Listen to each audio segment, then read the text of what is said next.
The forgotten never forget. That truth hit hard as 200 riders on horseback filled the street outside Emma's last independent pharmacy.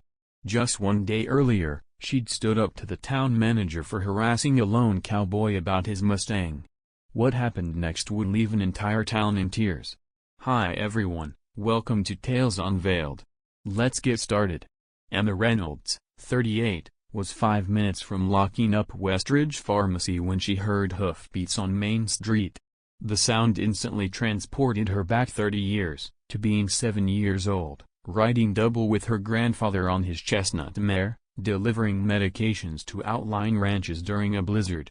Sometimes the most important deliveries can't wait for good weather, her grandfather had told her, tucking the precious medicine bags deeper into his saddlebags. And sometimes, Emma, a horse is the only way to reach folks who need help now. At 38, Emma shook the memory away and looked through the window. A man on horseback moved slowly down the street, a rare sight since the town council had removed all the hitching posts during last year's revitalization project. Even in the fading light, Emma could tell this was a special horse, dun-colored, with a black mane that caught the dying sunlight. The rider sat tall in the saddle, his silhouette a stark contrast against the trendy boutiques and chain coffee shops that had replaced the old Western storefronts. Emma had watched Westridge transform from a ranching community into something unrecognizable. Her grandfather had opened the pharmacy 50 years ago, when cowboys were regular customers, not historic curiosities. Now, she was fighting to keep the last independent business on Main Street alive, while corporate chains circled like vultures. The cowboy guided his Mustang toward the pharmacy. He dismounted with the easy grace of someone who'd spent his life in a saddle. As his boots hit the pavement, Emma noticed his expression, not anger at finding no place to secure his horse, just quiet resignation, like this was a scene he'd played out many times before. Town manager Richard Blake burst from his office across the street, phone already in hand. Blake had grown up in Westridge but left for college and returned with grand plans to transform his embarrassingly backward hometown into an upscale tourist destination. He'd made no secret that old businesses like Emma's family pharmacy were just obstacles in his vision. Perfect timing, Emma muttered, watching the confrontation develop. The final notice for her permit renewal application sat unopened on her desk, another of Blake's thinly veiled attempts to push her out. The cowboy looked around, clearly searching for somewhere to secure his horse. Finding nothing, he looped the reins around a decorative lamp post, one of the expensive historic-style fixtures the town had installed to give tourists the feeling of the Old West, without the inconvenience of actual Western culture. "Hey!" Blake shouted, hurrying over. "You can't have that animal on Main Street." Emma sighed and stepped outside. The evening air was cooling rapidly as the sun dipped behind the mountains. "Is there a problem?" she asked, approaching the two men. Blake turned, with that fake smile he reserved for businesses he considered temporary inconveniences. "Just enforcing Town Ordinance 14C, no livestock on public thoroughfares. Nothing to concern yourself with, Emma," the cowboy said. He stood quietly, dusty from a long ride, but with a dignity that seemed to come from another time.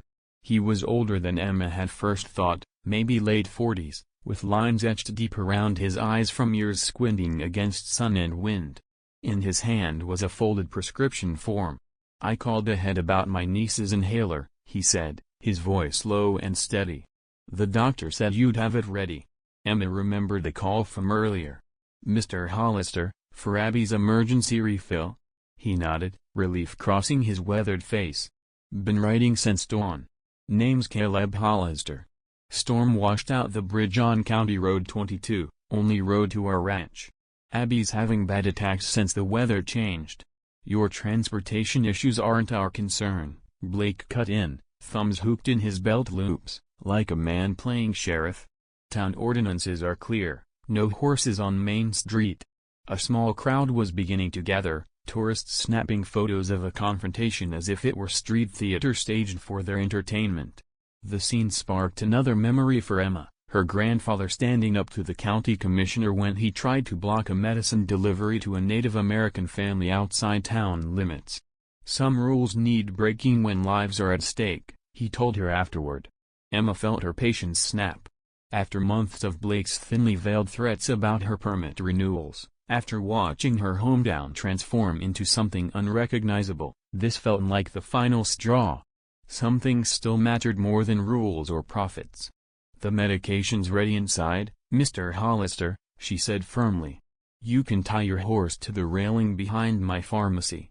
That's private property." Blake stepped closer, lowering his voice. "Your permit renewal comes up next month, Emma. The council's very interested in that offer from Corporate Pharmacy Solutions. Very interested. Would be a shame if there were compliance issues noted in your file." Emma met his gaze steadily. "Are you really going to block someone from getting emergency medication for a child?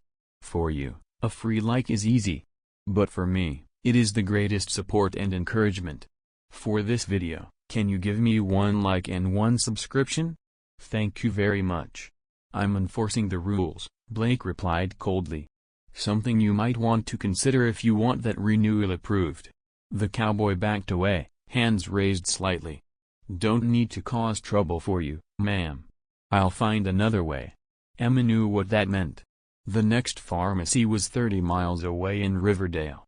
With washed-out roads and daylight fading, his niece wouldn't get her medicine tonight. Images flashed in her mind, a child struggling to breathe, panicked parents watching helplessly. "No," Emma said, her voice stronger than she expected. "Mr. Hollister, please bring your horse around back. I'll get Tabby's prescription ready." The silent tourists were filming now, capturing the moment on phones, as if documenting an endangered species. In a way, Emma thought, they were. She led Hollister through the narrow alley beside her building. The Mustangs' hooves echoed on the pavement, each step a reminder of a way of life Westridge had tried to erase. "You can tie him here," she said, indicating a water pipe that ran along the back wall. "I'll get your niece's medication." Emma quickly gathered the prescription and added an extra spacer device, useful for children during severe attacks. When she stepped out back, Hollister was stroking his horse's neck, murmuring quiet words that sounded almost like a prayer. "He's beautiful," Emma said, handing over the white pharmacy bag. "Thanks," Hollister replied, giving the Mustang a gentle pat. "Found him 5 years ago during the last big roundup, one of the few that wasn't shipped out of state when they closed the range." His hand moved slowly over the horse's mane. "Some folks thought Mustangs wouldn't survive the government restrictions. Same folks who think cowboys only exist in history books now." There was no bitterness in his voice, just a simple statement of fact, the quiet resilience of someone who had watched the world change around him but remained steadfast. Emma named the price for the medication, noticing how Hollister counted out bills carefully, like someone who didn't handle cash often. When he came up short, embarrassment flashed across his face. "Sorry," he said quietly. Price went up again. "Actually, we're running a special this week," Emma said quickly, 20% off emergency medications. Hollister looked up sharply. "You don't have to do that." "Store policy," Emma insisted, recalculating the total. She didn't mention that she was covering the difference herself. As he carefully tucked the medicine into a weathered saddlebag, Emma spotted Blake watching from the corner of the building, typing something on his phone, documenting her violation for the town council, no doubt. "You might want to take the back roads," she suggested quietly. "Blake holds grudges." Hollister's mouth twitched in what might have been a smile. "People like him have been trying to push people like me out for generations." He glanced at his Mustang, who stood patiently, nostrils flaring slightly in the cool evening air. "We're still here." With that, he swung into the saddle with practiced ease and guided his Mustang down the alley, disappearing into the gathering dusk. That evening, Emma received an email scheduling an emergency review of her business permits for 9 a.m. the following morning. She wasn't surprised. Blake had been looking for an excuse to push her out for months. She called her lawyer, who wasn't optimistic. "They've been waiting for you to give them a reason, Emma," he said. "Blake has Corporate Pharmacy Solutions ready to sign a lease the minute you're gone." "For helping a sick child get medication?" Emma asked incredulously. for violating ordinances and enabling others to do the same. You know how small-town politics works. They don't need a good reason, if they all agree. Emma barely slept that night. The pharmacy had been her grandfather's, then her father's, now hers. 3 generations of serving the community, of knowing customers by name, of extending credit when times were hard. All of it threatened because she'd helped a man get medicine to a sick child. She thought of what the town would lose when another chain store replaced her pharmacy. Nobody there would know that Mrs. Henderson needed her pills in separate bottles because her arthritis made child-proof caps impossible. Nobody would remember which customers couldn't take certain generic brands because of obscure allergies. Nobody would deliver medications during snowstorms to elderly customers who couldn't drive. Morning arrived with the sound of her phone ringing. It was her technician, Jenny, sounding strangely excited. "Emma, you need to get down here right now." "What's wrong?" Emma asked, immediately alert. "Nothing's wrong. Just come quick. You won't believe what's happening." 20 minutes later, Emma turned onto Main Street and felt her breath catch. Horses everywhere. Riders lined both sides of the road, some holding American flags, others simply sitting tall in their saddles. In the morning light, they filled the street completely, a sea of cowboys and cowgirls that seemed to materialize from another time. The sight was so unexpected, so completely out of place in modern Westridge, that Emma pulled over, certain she was dreaming. But the sounds were real: horses nickering, saddles creaking, quiet conversations between riders. There had to be at least 200 of them, stretching from one end of Main Street to the other. Emma parked behind her pharmacy and walked to the front, stunned by what she was seeing. The riders parted respectfully as she passed, nodding greetings, some tipping their hats. Outside her pharmacy stood the town council members, looking decidedly uncomfortable under the steady gaze of so many weathered faces. At the center of it all, sitting easily atop his dun Mustang, was Caleb Hollister. "Morning, Ms. Reynolds," he called, tipping his hat. "Hope we're not too early for your meeting." "What is all this?" she managed to ask. "Well," Hollister said, guiding his horse forward, "I mentioned to a few friends how you might be in trouble for helping my niece. These are those few friends." A woman on a paint horse moved forward. "I'm Sarah Hollister, Abby's mother," she said. "Your medicine got to my daughter just in time last night. Her attack was so bad, we would have had to risk the flooded roads to the hospital if Caleb hadn't made it back with that inhaler." Emma noticed the little girl sitting in front of her mother on the horse, no more than 8 years old, her breathing clear now, her small fingers petting the horse's mane. When Abby caught Emma's eye, she waved shyly. "Thank you for helping my Uncle Caleb," the girl called out. "Mom says you're a hero." Emma felt a lump form in her throat. This was why she fought so hard to keep the pharmacy open, not for profit, but for moments like this. Another rider approached, an older man with silver hair and a handlebar mustache. "Name's Frank Wilson. My family's been ranching this valley since before there was a town here." He looked directly at the council members. "Seems some folks have forgotten who built Westridge in the first place." Blake pushed forward, face red with anger. "This is an illegal gathering. You're all violating town ordinances. Multiple town ordinances." A man in a suit dismounted from a brown horse. "I've reviewed those ordinances quite thoroughly. I'm David Callahan, attorney for the Western Heritage Preservation Alliance." He handed Blake a document thick enough to cause the town manager to stagger slightly. "This is a petition signed by over 500 property owners in this county, challenging your anti-livestock ordinances as discriminatory against traditional agricultural practices." Blake sputtered. 500? There aren't 500 ranchers left in the entire state. "You'd be surprised," Hollister said quietly. "We are not as extinct as some would like to believe." Another rider moved forward, a woman in her 60s with silver braids and turquoise jewelry. "I'm Dr. Susan Redbird, from the State Historical Society. We've been documenting the systematic erasure of ranching communities through discriminatory zoning." She glanced pointedly at the rustic-style storefronts with their carefully manufactured Western aesthetic. "Our next report will feature Westridge prominently. Emma watched in amazement as more writers introduced themselves: ranch owners, veterinarians, agricultural suppliers, journalists from regional papers. What she had thought was a dying way of life revealed itself as a vast, interconnected community that had been pushed from view, but never truly disappeared. Mayor Jenkins, sensing the political winds shifting, stepped forward with a nervous smile. "There's clearly been a misunderstanding. Westridge has always valued its ranching heritage. Which is why you removed all the hitching posts and banned horses from Main Street?" Frank Wilson asked dryly. A murmur of agreement ran through the assembled riders. "And why you doubled property taxes on agricultural land," added another voice.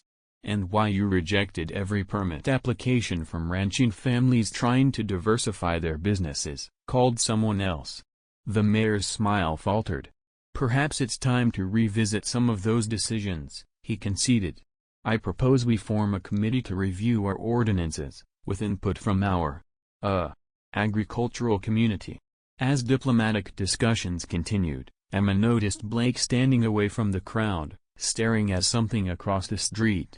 She followed his gaze to an old black-and-white photograph hanging in the window of what was now an artisanal coffee shop. It showed Westridge's Main Street circa 1965, with horses and trucks parked side by side, ranchers and townspeople mingling on the boardwalks. In the foreground was a young boy, sitting proudly on a pony, a boy Emma suddenly recognized as Richard Blake himself. Blake felt her watching and turned. Ned's face conflicted. "My grandfather ran the feed store," he said quietly, nodding toward what was now a yoga studio. "Had that photo in his office my whole childhood." "I remember," Emma replied. "My grandfather used to buy supplies there for his delivery horse." Blake looked out at the assembled riders, then back at the photo of his younger self. "I spent my whole life trying to escape being that kid from a hick town," he admitted. "When I got the job to modernize Westridge, I guess I wanted to prove something." Before Emma could respond, Caleb Hollister guided his Mustang over to where they stood. "Sorry for the commotion," he said, though his eyes suggested he wasn't sorry at all. "How did you organize all this overnight?" Emma asked, still processing the scene before her. "Ranchers know how to spread news fast when it matters," he replied. "One called Frank, he calls 10 others, those folks call 10 more." By midnight, riders were heading in from 3 counties. Emma looked out at the horses and their riders filling Main Street. "I had no idea there were still so many of you." "People see what they expect to see," Hollister said simply. "Figured it was time Westridge remembered who its neighbors are." A shadow crossed his face. 20 years ago, there were 3 pharmacies in this town that would know my niece by name. Now, there's just you. Same thing happened to the feed stores, the hardware shops, the diners where ranchers were welcome." He adjusted his hat. "Some things are worth preserving." By noon, the town council had unanimously voted to establish a cultural heritage zone in downtown Westridge, complete with reinstalled hitching posts and designated parking areas for horses. Emma's permit renewal was approved immediately, with Mayor Jenkins loudly proclaiming his longtime support of local businesses. The riders brought business, too. Emma's pharmacy was busier than it had been in years, with ranchers stocking up on medications, first aid supplies, and veterinary medicines. "For you, a free like is easy. But for me, it is the greatest support and encouragement. For this video, can you give me 1 like and 1 subscription? Thank you very much. We'll be back," Frank Wilson promised as the day wound down. "First Saturday of every month, we'll hold a rancher market right here on Main Street. Give folks a reason to come to town, and to remember who built this valley." Blake remained quiet throughout the rest of the proceedings, occasionally glancing across at the photograph of his childhood self. By day's end, he approached Emma with an unusual hesitation. "I've been thinking about setting up a historical committee," he said, not quite meeting her eyes, "to document the ranching history of Westridge properly. We could use the old photos, record some oral histories before they're lost." He paused. "Thought you might want to be involved, given your family's history here." Emma studied him, surprised by the genuine tone. "I'd like that," she said finally. As the afternoon stretched into evening, The riders gradually departed, heading back to ranches and homesteads scattered across the county. They left behind a town transformed, not just by the practical changes to ordinances, but by a shift in perspective. Westridge had been forced to remember its roots, to see the community it had tried to erase. The last rider to leave was Caleb Hollister. The dun Mustang pawed impatiently at the ground as its owner leaned down from the saddle. "Why'd you help me yesterday?" he asked Emma. "You knew it might cost you?" Emma thought about it. "When I was 7, my grandfather took me on his horse to deliver medicine during a blizzard. We rode for hours to reach a family whose child was sick." She smiled at the memory. "On the way home, he told me, Emma, sometimes the most important deliveries are the ones that cost you something." She looked around at the town that had changed almost beyond recognition. "I guess some things shouldn't change, even when everything else does." Hollister nodded, understanding perfectly. Like this Mustang, born wild, living domestic, but never forgetting what freedom means. The dun snorted as if in agreement. "Abby's asking if you might come out to the ranch sometime," Hollister added. "Says she wants to show you her pony, and thank you properly." "I'd like that," Emma replied, surprised at how much she meant it. As Hollister rode away, Emma spotted little Abby's inhaler container in her trash can, the one she'd given them at a discount the night before. On it was a child's drawing, taped carefully to the plastic, a stick-figure pharmacist standing beside a horse, with the words "Thank you" written in a rainbow of colors. Emma hung it on her bulletin board, the first of many such mementos that would follow.